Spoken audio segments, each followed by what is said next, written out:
Hello साथीहरू, सम्पूर्ण साथीभाइहरूलाई मेरो फर्स्ट ब्लगमा स्वागत छ। म पासाङ तामाङ झापाबाट गाउँघरको बसाइसँगै आफ्नो दैनिकी आफ्नो जीवनयापन तपाईँहरूमा देखाउने कोसिस गर्दैछु। सबैले हेरिदिनु होला, साथ सपोर्ट गरिदिनु होला भन्न चाहन्छु र म आजको ब्लग सुरु गर्दैछु। फुल वाच गरिदिनु होला। हेलो एन्ड गुड मर्निङ साथीहरू। बिहानै उठेर एक कप मनतातो पानी पिएँ र मेरो बसन्ती चाहिँ मस्तसँग रेस्ट गरिरहेछ। आज बसन्तीलाई लिएर साथीको घरमा जानु छ र बसन्तीसँग म लागेँ।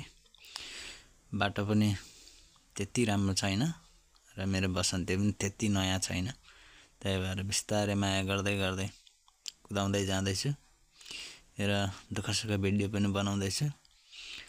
त्यस पछाडि आइपुग्छु म सिर्जना चोक मेरो साथीको पसलमा र यहाँ भाइ बहिनीहरू चाहिँ टिकटक बनाउने भिडियो बनाउने गरिरहेका छन्, रमाइलो लाग्यो। त्यस पछाडि यहाँ स्कुल छ, एउटा प्राइभेट स्कुल। यहाँको नजारा पनि निकै राम्रै लाग्यो। यति नजारा हेरिसकेपछि म फेरि लाग्छु।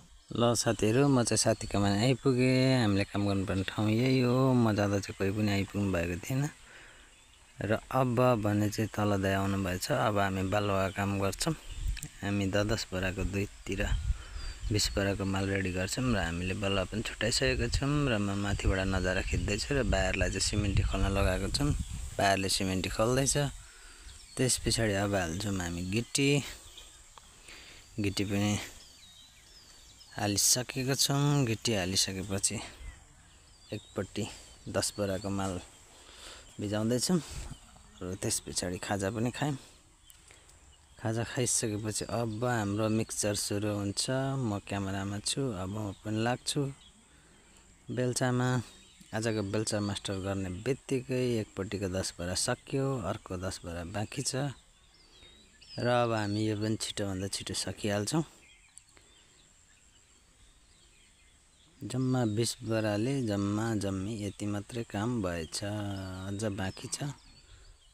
अब भने हामी खानातर्फ लाग्छौँ। खाना खाएर फेरि सुरु गर्छौँ र खाना भनेको हाम्रो पाकिसकेको छ। हाम्रो भाउजूले बनाउँदै हुन्छ, मिठो एकदम दामी। त्यस पछाडि हामी खाना खान्छौँ र खाना चाहिँ एकदम मिठो थियो। खाना खाएर हामी 1 घन्टा जति रेस्ट गर्छौँ। 1 घन्टा रेस्ट गरिसके पछाडि फेरि हाम्रो ड्युटी सुरु हुन्छ। हामीले फेरि 7 बोराको माल बनाउँछौँ। हाम्रो बेगाबा बिचरा थाकेर कति गाह्रो भइरहेछ। त्यस पछाडि हामी त्यो 7 बोरा पनि सक्छौँ। 7 बोराले ठिक्क पुग्छ। त्यस पछाडि फाइनल्ली हाम्रो काम सकियो।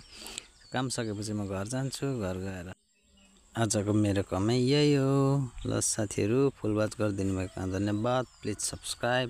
धन्यवाद।